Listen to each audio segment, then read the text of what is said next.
बनू में शहीद जवानों की नमाज़े जनाजा अदा कर दी गई। ISPR के मुताबिक शहीद नायब सूबेदार मोहम्मद शहजाद का ताल्लुक जिला पुंछ, सिपाही अशफाक हुसैन खान का नीलम और हवलदार जिले हुसैन का ताल्लुक खुशाब से है।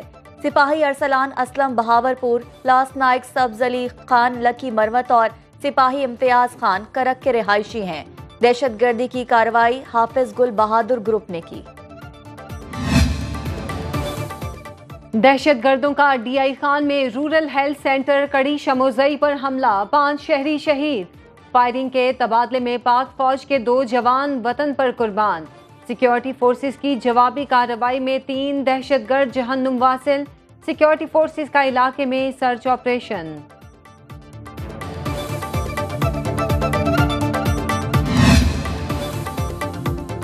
शोहदाए वतन को कौम का सलाम। सदर मुमलिकत आसिफ अली जरदारी का बनू हमला नाकाम बनाने पर सिक्योरिटी फोर्सेस को खराज तहसीन। कहा, वतन के बहादुर सपूतों ने कौम को बड़े नुकसान से बचाया। पाक फौज के जांबाज जवानों पर पूरी कौम को फख्र है। वजीर आजम शहबाज शरीफ ने कहा, दहशतगर्दी के खिलाफ सिक्योरिटी फोर्सेस की कुर्बानियां लाजवाल हैं। पूरी कौम अपनी बहादुर अफवाज के साथ खड़ी है। वजीर दाखिला मोहसिन नकवी, चेयरमैन सेनेट यूसुफ रजा गिलानी की दहशतगर्द हमले की मजम्मत। CCP के पास सारा सबूत मौजूद है कि वो फॉरेन फंडेड जमात है। यहाँ जो कानून आइन के खिलाफ जो फैसले होते हैं सियासी, वैसा कोई फैसला नहीं होगा। इंशाल्लाह कानून आइन के तहत फैसला होगा। PTI पर पाबंदी का फैसला अभी नहीं हुआ। मामले पर इत्तेहादियों से मुशावरत करेंगे। फैसला कानून और आइन के मुताबिक होगा। नायब वजीर आजम इसहाक डार कहते हैं, कौमी सलामती के खिलाफ कोई बात नहीं सुनेंगे। 9 मई वाकयात में जो मुलविस है उसे सजा मिलनी चाहिए। वो वक्त भी याद करें जब नवाज शरीफ को निकालकर मुल्क की बुरी हालत की गई। शहबाज शरीफ और उसकी टीम ने मुल्क को दिवालिया होने से बचाया। ये हमारे या किसी और के इक़्तिदार की बात नहीं है, ये पाकिस्तान के वजूद की बात है। इक़्तिदार हमारे पास कई दफा आया, कई दफा चला गया। परसों ऐसे फैसले दिए जो मांगे भी नहीं गए थे, जिनका सवाल ही नहीं उनके सामने था। साइल भी नहीं थे, उनके फैसले दिए गए। तौहीन जो है वो 9 मई के दिन भी हुई। शुहदा के खून की तौहीन हुई। सानिया 9 मई के जिम्मेदारों के खिलाफ कार्रवाई होनी चाहिए। PTI का मकसद सिर्फ इक़्तिदार का हसूल है। वज़ीर दिफा ख्वाजा आसिफ की न्यूज़ कॉन्फ्रेंस बोले, मुझ पर भी आर्टिकल 6 लगा था। मुल्क में इस वक्त रोजाना सियासत खेली जा रही है। पार्लियामेंट को तहलील करने वालों के खिलाफ लाजमी कार्रवाई होनी चाहिए। रोजाना पाक फौज के जवान शहीद हो रहे हैं। पाकिस्तान की बुनियादों को खोखला किया जा रहा है।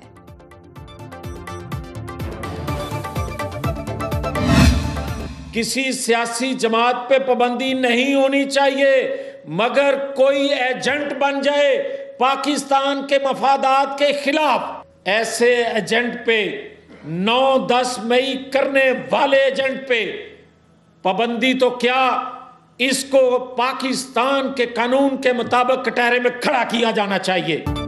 जिससे मुल्क को खतरा हो उसे कोई सियासी जमात नहीं कहता। मुल्क अब मजीद किसी इम्तिहान का मुतहम्मिल नहीं हो सकता। नून लीगी रहनुमा जावेद लतीफ की न्यूज़ कॉन्फ्रेंस बोले, पाकिस्तान की कौमी जमातें मुल्क का असासा हैं। मुल्क में सियासी इस्तेहकाम बहुत ज़रूरी है। CPAC को नाकाम बनाने की कोशिश की गई। हम इस पोजीशन में नहीं, सब जानते हुए भी आंखें बंद रखें। कौमी कॉन्फ्रेंस बुलाकर अहम मसाइल पर मुशावरत करनी चाहिए।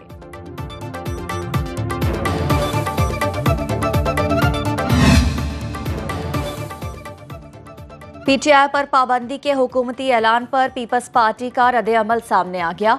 मरकजी सेक्रेटरी इत्तलात शाजिया मरी कहती हैं, पीपल्स पार्टी को इस फैसले पर एतमाद में नहीं लिया गया। हुकूमती फैसले पर पार्टी में मुशावरत करेंगे। PTI को भी अपना रवैया सियासी बनाना होगा।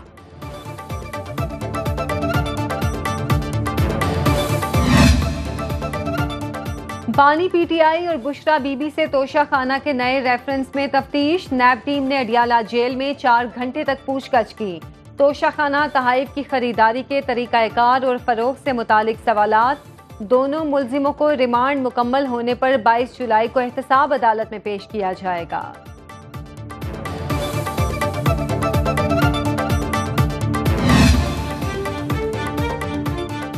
चीफ जस्टिस काजी फाइज ईसा की सुप्रीम कोर्ट में एड हॉक जजेस तैनात करने की तजवीज़। जुडिशल कमीशन इजलास 19 जुलाई को तलब।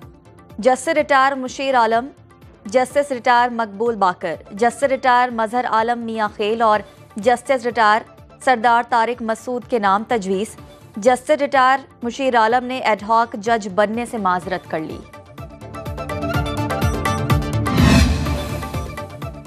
सुप्रीम कोर्ट की मखसूस नशिस्तों के फैसले पर अमल दरामद। इलेक्शन कमीशन का अहम इजलास 19 मई को तलब। इजलास की सदारत chief election commissioner Sikandar Sultan Raja करेंगे। सुप्रीम कोर्ट के अहकामात की रोशनी में फैसले पर अमल दरामद पर गौर किया जाएगा।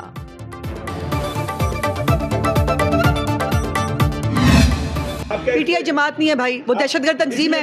दहशतगर्द नहीं, अगर तालिबान जीएचक्यू पे हमला करके तालिबान है तो फिर पीटीआई अगर जीएचक्यू पे हमला करती है तो वो भी दहशतगर्द है। किसी भी सियासी जमात के ऊपर पाबंदी नहीं लग सकती, नहीं लगनी चाहिए, लेकिन दहशतगर्द तंजीमों के ऊपर पाबंदी लगती रही है, वो दोबारा लगनी चाहिए। वज़ीर इत्तलात पंजाब अज़मा बुखारी ने पीटीआई को दहशतगर्द जमात करार दे दिया। मीडिया से गुफ्तगू में कहा, तहरीक इंसाफ अब भी मुल्क में इंतशार फैलाने के लिए कोशा है। दहशतगर्द जमातों पर पाबंदी लगनी चाहिए। मुल्क को IMF की चक्की में बानी पीटीआई डालकर गया। मईशत मुस्तहकम नहीं होती तो पेट्रोल शायद 1000 रुपए लीटर भी ना मिल पाए।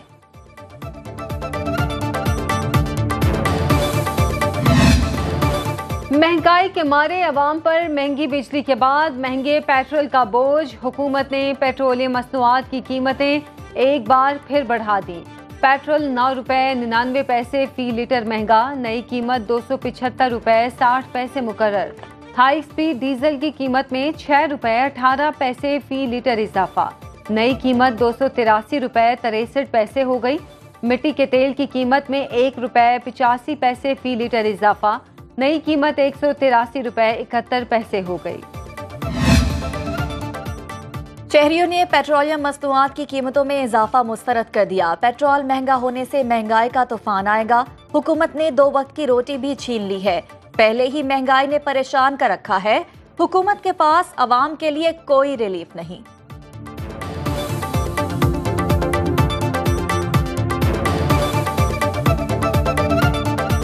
ये हुकूमत की नाअहली है, जो है गरीब आवाम वैसे भी पिस रहे हैं और आए रोज़ जो है पेट्रोल बढ़ा रहे, आए रोज़ दूसरी चीज़ें बढ़ा रहे, तो आवाम का तो जीना मुश्किल हो रहा है। जो हमारी आजकल जो हुकूमत चल रही है, इन्होंने तो समझा हुआ है कि बिल्कुल आंखें बंद की हुई हैं इन्होंने।